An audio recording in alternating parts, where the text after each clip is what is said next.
Hello नमस्कार साथियों, स्वागत है आप सभी का सीखने के इस नई श्रृंखला में। तो मेरा नाम है कुंदन कुमार और आज जो हम लोग सीखने वाले हैं वो गणित विषय सीखने वाले हैं जो क्लास 9th का है। आज जो हम लोग बात करेंगे वो अध्याय संख्या 1 है, जिस चैप्टर का नाम है, जिस अध्याय का नाम है संख्या पद्धति अर्थात नंबर सिस्टम। आज जो हम लोग इसका करने वाले हैं भाग संख्या 1 करने वाले हैं। अब आप लोग क्लास 9th में आ चुके हैं, आप लोग की जिम्मेवारी अब बढ़ चुकी है, आप लोग का सिलेबस भी अब बड़ा हो चुका है।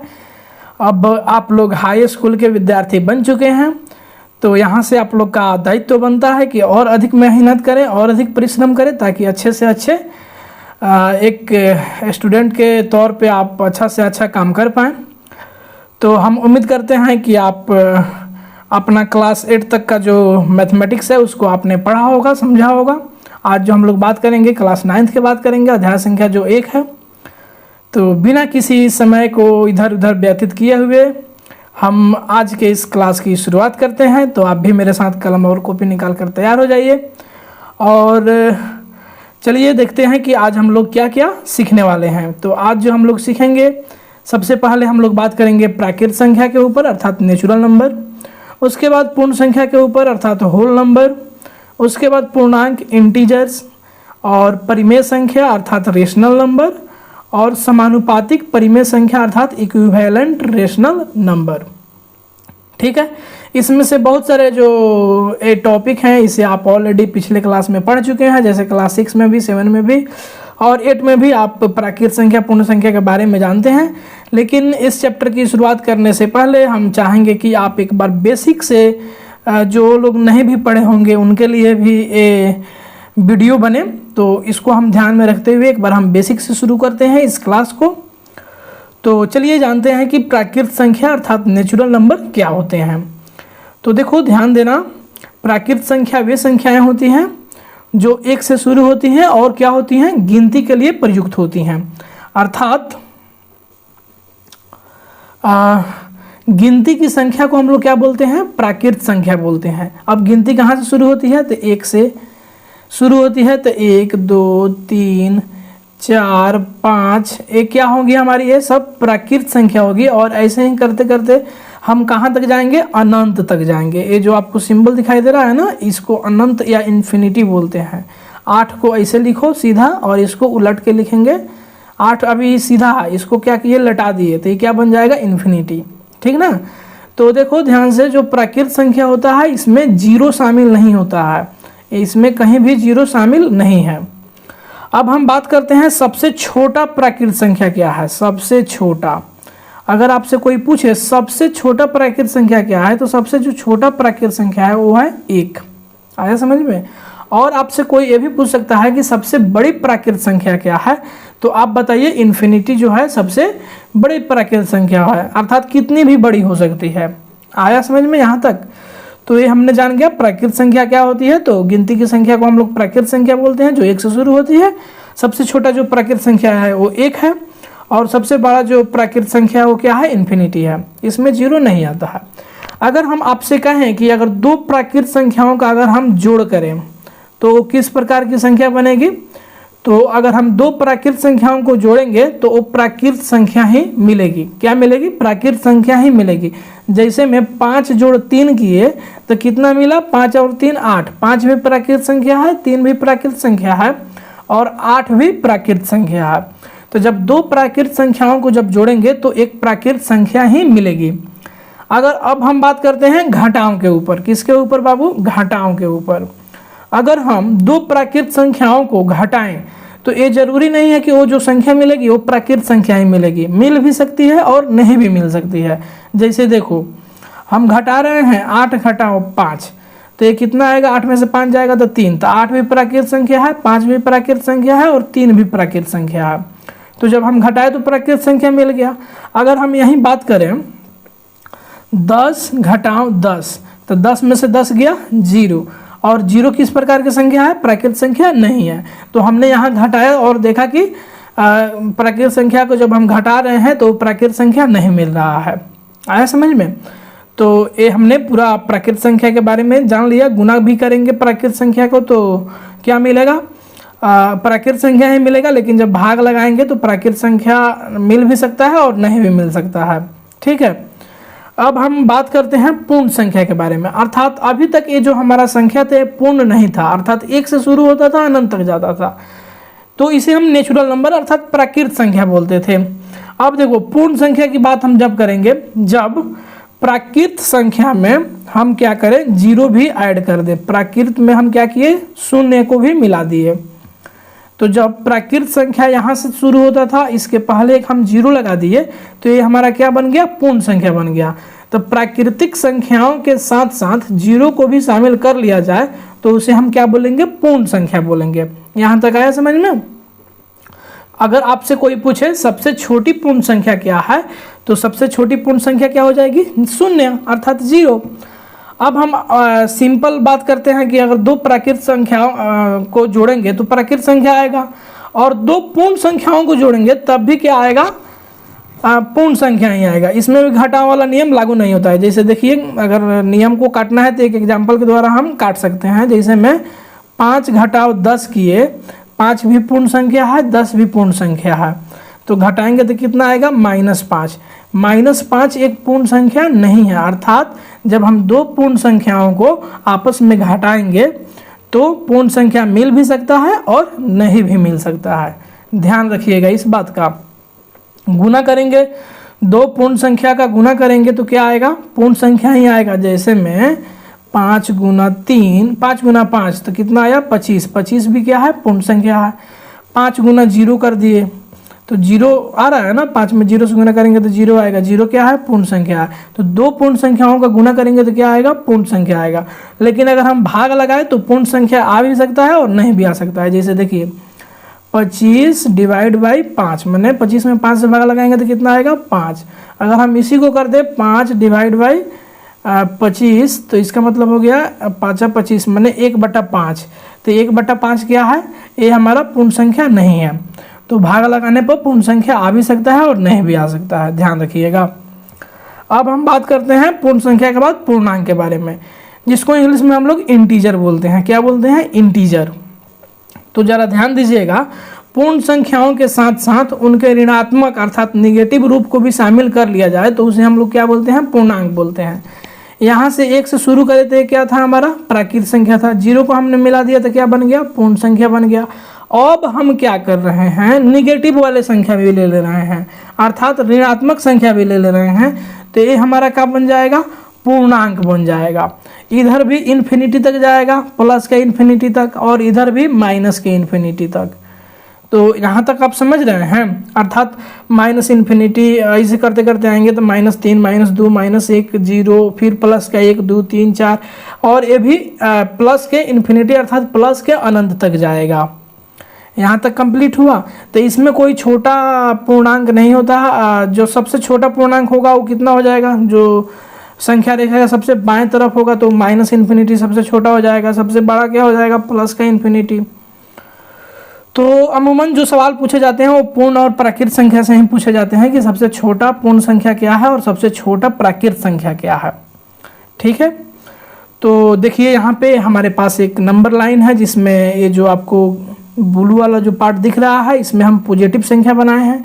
बीच में जो है जीरो जो है ना धनात्मक है और ना ही ऋणात्मक है। 0 is neither positive nor negative, अर्थात 0 ना ही धन है और ना ही 0 ऋण है। तो इधर हो गए हमारे धनात्मक पूर्णांक और इधर हो गए हमारे ऋणात्मक पूर्णांक, अर्थात 0 से दाहिने हाथ की ओर हमारा हो गया पॉजिटिव इंटीजर्स और 0 से बाएं हाथ की ओर हमारा हो गया निगेटिव इंटीजर्स अर्थात ऋणात्मक पूर्णांक। ठीक है, तो यहाँ तक आ गया होगा समझ में, उम्मीद करते हैं। अब हम बात करते हैं परिमेय संख्या के बारे में। आपने क्लास 8 में जस्ट पढ़ा है परिमेय संख्या क्या होता है। तो वैसी संख्या जिसे P/Q के रूप में लिखा जा सकता है, वैसी संख्या जिसे P/Q के रूप में लिखा जा सकता है। अब ध्यान देने की बात है, ये जो P क्या है Q क्या है ये आपको पता होना चाहिए। तो P भी एक पूर्णांक है और Q भी एक पूर्णांक है, अर्थात दोनों क्या हैं, पूर्णांक। अभी हमने जस्ट पीछे पूर्णांक का परिभाषा पढ़ा है, अर्थात माइनस वाले भी, प्लस वाले भी, 0 भी, वो सभी क्या होंगे, पूर्णांक होंगे। तो यहाँ P भी पूर्णांक है और Q भी पूर्णांक है। और डिफिनीशन में हम आगे बढ़ें तो क्या देखते हैं, पूर्णांक में 0 भी आता है ना, तो इस डिफिनीशन में जो Q होना चाहिए वो 0 के बराबर नहीं होना चाहिए, अर्थात Q बराबर नहीं है। जब बराबर नहीं रहता है तो बराबर देकर इसे काट देते हैं 0, अर्थात Q बराबर 0 नहीं है। अर्थात हम कोई भी मान लो 2 ले लिए, 2/0, अर्थात देखो यहाँ P के जगह कितना है 2 और Q के जगह कितना है 0, अर्थात ये परिमेय संख्या नहीं होगा, क्योंकि Q बराबर 0 नहीं होना चाहिए। ऊपर कोई भी संख्या हो सकता है, मतलब प्लस वाले भी, माइनस वाले भी और 0 भी, लेकिन कोई भी पूर्णांक हो सकता है, कोई भी संख्या नहीं, कोई भी पूर्णांक हो सकता है ऊपर, लेकिन नीचे में जो है अर्थात Q में एक 0 को छोड़कर बाकी सभी पूर्णांक हो सकते हैं।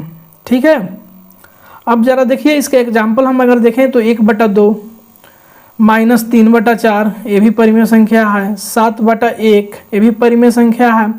अगर हम बात करें 0 कैसी संख्या है तो 0 भी परिमेय संख्या है, क्योंकि 0/1 लिख सकते हैं। ऊपर हमारा क्या है, ये पूर्णांक है, 0 भी पूर्णांक है, 1 भी पूर्णांक है, अर्थात P/Q के रूप में 0 को लिखा जा सकता है। और यहाँ पर आप ध्यान दीजिए, सभी पूर्णांक भी क्या होते हैं, परिमेय संख्या होते हैं। सभी पूर्णांक क्या होते हैं, परिमेय संख्या होते हैं, क्योंकि उन्हें Q बराबर 1 अर्थात बाटा में 1 लेकर उनके भिन्न के रूप में लिखा जा सकता है। जैसे में 5 के नीचे बाटा में कुछ भी नहीं है तो इसका मतलब ये होता है 5/1। 5 और 5/1 दोनों बराबर होते हैं। अगर किसी संख्या के बाटा में कुछ भी नहीं है तो इसका मतलब ये हुआ कि उसके बाटा में 1 है। आया समझ में? तो ये हमने देखा परिमेय संख्या के बारे में। अब हम बात करते हैं समानुपातिक परिमेय संख्या, अर्थात इक्विवेलेंट रेशनल नंबर। ये जो कंसेप्ट है हमने क्लास 7th में थोड़ा सा पढ़ा था और थोड़ा सा 8 में भी पढ़ा था, अर्थात इक्विवेलेंट रेशनल नंबर किसे हम लोग कहेंगे। ठीक है, समानुपातिक परिमेय संख्या। तो चलिए देखते हैं, यदि किसी परिमेय संख्या के अंश, हम लोग जानते हैं कि जो ऊपर वाला होता है वो क्या होता है, अंश, और नीचे वाला जो होता है वो क्या होता है, हर, अर्थात अंश बटा हर होता है। इसी अंश को ऊपर वाला को P और नीचे वाला को Q से डिनोट करते हैं इसे। तो जो अंश बटा हर होता है ना, तो अंश बटा हर में अगर हम एक ही संख्या से गुना कर दें या भागा कर दें तो जो संख्या मिलेगी उसे हम लोग क्या बोलेंगे, समानुपातिक परिमेय संख्या। जैसे में हमारे पास कोई एक परिमेय संख्या है 1/2, हमने क्या किया, इसके अंश और हर में 2/2 से गुना कर दिया। अब जरा ध्यान दीजिए, हम 2/2 से गुना कर सकते हैं तो इसका वैल्यू नहीं बदलेगा, क्योंकि 2/2 कटेगा तो क्या आएगा, 1/1 आएगा। और किसी भी संख्या में जब 1 से गुना करते हैं तो उसकी वैल्यू, उसका मान नहीं बदलता है। तो हमने क्या किया, ऊपर 2 से गुना कर दिया और नीचे भी 2 से गुना कर दिया। तो अभी इसको हम लोग काटेंगे नहीं। तो जब 1 में 2 से गुना करेंगे तो कितना आ जाएगा, 2, और 2 में 2 से गुना करेंगे तो कितना आ जाएगा, 4, अर्थात 2/4। और 2/4 के ही बराबर है कितना, अगर हम इसमें मान लो गुना कर दिए 25 से, आप नीचे भी 25, अर्थात 25/25 से, तो 25 दूनी 50, 25 चौका 100। तो ये जो हमारे बनेंगे इसको हम लोग बोलते हैं समानुपातिक परिमेय संख्या, अर्थात इनका जो अनुपात है, जब हम अनुपात लेंगे तो क्या आएगा, बराबर आएगा। ये निगेटिव में भी हो सकता है, पॉजिटिव में भी हो सकता है, समानुपातिक परिमेय संख्याएं हैं ये सब। तो अगर हम इसको एक बार शॉर्ट फॉर्म में समझें, एक बार रिकैप करें तो देखो, प्राकृतिक संख्याएं क्या होती है, गिनती की संख्या को प्राकृतिक संख्या कहते हैं, 1 से शुरू होती हैं और अनंत तक जाती हैं, प्लस के अनंत तक। तो 1 2 3 4 5 ये सब क्या कहलाएंगे, प्राकृतिक संख्याएं कहलाएंगे। यहाँ तक कंप्लीट है। सबसे जो छोटा प्राकृतिक संख्या होता है वो 1 होता है। उसके बाद हम बात किए हैं पूर्ण संख्या के बारे में, अर्थात होल नंबर। एक बात और, जो प्राकृतिक संख्या है इसको हम लोग n से डिनोट करते हैं। किस से डिनोट करते हैं, n से, n फॉर नेचुरल नंबर। पूर्ण संख्या जो है उसे हम लोग W से डिनोट करते हैं। किस से बाबू, W से, अर्थात होल नंबर। जब हम प्राकृतिक संख्या के समूह में 0 को भी मिला देते हैं तो क्या बन जाता है, पूर्ण संख्या बन जाता है। अब देखो, पूर्ण संख्या में ऋणात्मक वाली संख्या भी हम ले लेते हैं तो वो क्या बन जाता है, पूर्णांक बन जाता है। इसे हम लोग इंटीजर बोलते हैं और इसे हम लोग किसे सूचित करते हैं, जेड से। इसे हम लोग किसे सूचित करते हैं, जेड से। और परिमेय संख्या के बारे में अभी हमने पढ़ा कि जिसे P/Q के रूप में लिखा जाए और जहां Q बराबर क्या हो, 0 नहीं हो, p और q दोनों पूर्णांक हैं, तो उस प्रकार की संख्या को हम लोग क्या बोलेंगे, परिमेय संख्या बोलेंगे। और अभी हमने पढ़ा समानुपातिक परिमेय संख्या क्या होता है, तो एक ही भिन्न के अलग अलग रूप होता है, जिसमें हम क्या करते हैं कि जो परिमेय संख्या होता है उसमें एक ही संख्या से गुना और भाग कर देते हैं, तो क्या बन जाता है हमारा समानुपातिक परिमेय संख्या। जैसे देखो 3/5 है, इसमें हमने क्या किया 2/2 से गुना कर दिया तो बन गया 3 दूनी 6/10, तो ये हमारा क्या है, समानुपातिक परिमेय संख्या। अगर यहाँ से हम डायग्राम के हेल्प से देखें तो सबसे जो छोटा समूह है वो किसका है, प्राकृत संख्या का। इसमें 1 2 3 4 ऐसे ही सब संख्या आएंगे। इससे थोड़ा सा बड़ा समूह है किसका, पूर्ण संख्या का, क्योंकि इसमें एक्स्ट्रा एक 0 आ जा रहा है, तो इसका जो समूह बनेगा वो क्या बनेगा, प्राकृत संख्या से बड़ा बनेगा।